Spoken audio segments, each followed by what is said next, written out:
You still share the same bed, but something has shifted. He no longer looks at you like he used to. The space between you grows wider even when your bodies are close. You feel it in the silence, in the way he pulls away too soon or says nothing at all. And the worst part is not the absence of words, it is the absence of being seen. You wonder if he changed, if maybe you were no longer the woman he once fell in love with. But deep down, you know this is not about beauty or attraction. It is about presence, about the invisible moment when someone stops choosing you emotionally, even if they are still physically there. Carl Jung once said that loneliness does not come from being alone, but from being unable to communicate the things that matter most. And in a relationship, that kind of loneliness is soul-crushing. You try to hold on, you try to stay soft, but every unanswered question and every cold response chips away at your heart. You replay memories of better times. You think of how he used to touch you, speak to you, laugh with you. Now, he feels distant, unreachable. And yet he says he loves you, but love without presence feels like an echo. It sounds familiar, but it does not hold you anymore. You ask yourself, how did we get here? When did the light leave his eyes? When he looks at me, and maybe you even start blaming yourself. Maybe I am too emotional, too much, too demanding. But the truth is, you are starving for something that every soul needs, to be seen, to be felt, to be chosen again and again. And here's what makes it even harder. Sometimes he does not mean to make you feel invisible. Sometimes he is overwhelmed, lost in his own world, dealing with stress or silence from within. But the result is the same. The moment you feel like a ghost in your own relationship, the emotional fabric begins to tear. It starts subtly. You begin to second-guess yourself. You ask fewer questions, you speak less, you laugh less. Not because you are angry, but because something inside you has stopped blooming. You do not want to beg to be seen. So instead, you disappear, little by little, thought by thought. Jung believed that every relationship mirrors our inner world. When someone stops seeing us, it does not just hurt, it reflects an inner wound we have not yet healed. The part of you that accepts invisibility may have learned long ago that love had to be earned, that presence was conditional, that your needs were too much, and so you shrank to fit. You make yourself smaller, more manageable, more pleasing. But deep down, the woman inside you is screaming not to be loved harder, but to be seen clearly. Being emotionally seen is not a luxury, it is the oxygen of intimacy. Without it, you are not in love. You are in proximity. Without it, you do not have a relationship. You have an arrangement. Two people sharing a space, but not a soul. And perhaps that is the scariest kind of loneliness. Not being alone, but feeling alone while lying beside someone who once looked into your eyes like you were their entire world. So what do you do when the man you love no longer sees you? You stop begging, you stop chasing, you stop performing, and you return to yourself. You begin the sacred process of remembering who you were before you made his emotional blindness your fault. You reconnect with your depth, your dreams, your desires. You make your voice louder, not so he can hear it, but so you can hear it again. And maybe, just maybe, when you rise back into your full self, he will finally notice. But by then, you may no longer need him too. That is the paradox of emotional awakening. You heal not to win him back. You heal because you deserve to be seen, with or without him. Carl Jung believed that individuation, becoming whole, was the goal of every soul. And in love, that means this: if your presence requires your absence to be felt, then you were never truly seen at all. You do not need to be more beautiful, more exciting, more anything. You only need to be deeply yourself, fully expressed, emotionally honest, unapologetically alive. Because the most important rule in love is not about never fighting, never struggling, or never hurting. It is about never making the person you love feel like they have to vanish in order to be loved. And if someone keeps breaking that rule, you will not leave because you stopped loving them. You will leave because you started loving yourself more. You start to notice how much effort you put into being easy to love.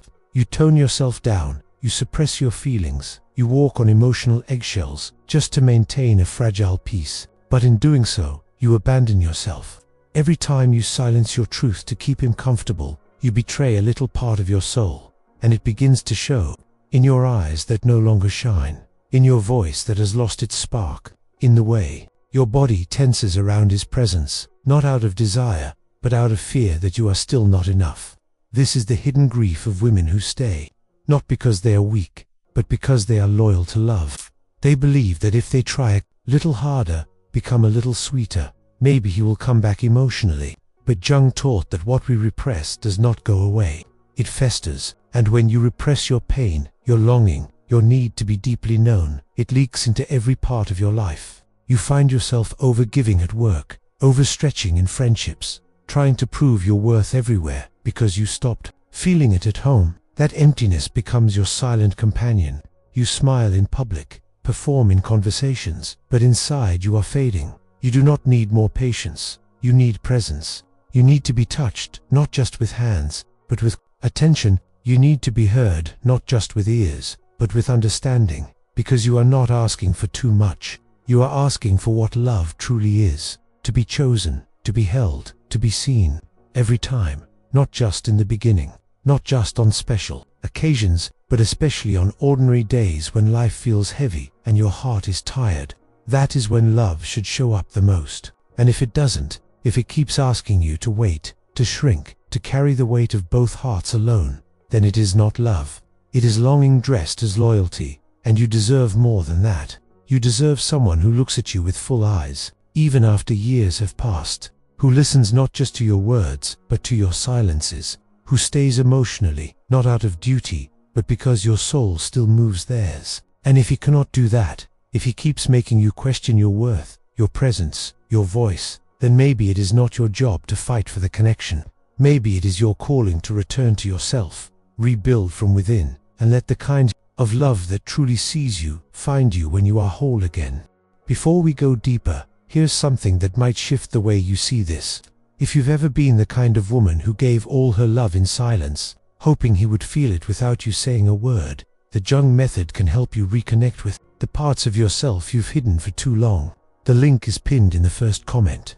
And now, let's return to what matters most. Healing from the pain of being unseen is not about becoming harder. It's about becoming whole. It begins when you stop waiting for his validation and start rebuilding your sense of self, piece by piece, from the inside out. It's the moment you walk past the mirror and smile at your own reflection again. Not because everything is perfect, but because you're finally honoring the woman who kept showing up, even when no one saw her. That woman deserves peace. She deserves presence. She deserves to no longer beg for what should have always been given freely. Carl Jung believed that every relationship is a mirror, not of our beauty or flaws, but of our unconscious. When someone fails to see us, it often points to a deeper pattern inside us that accepted invisibility long before this relationship. Maybe in childhood, maybe in a past love. Somewhere along the line, we learned that being quiet, easy, and selfless was the path to being kept. But the truth is, anything that asks you to disappear in order to be loved is not love, it's survival.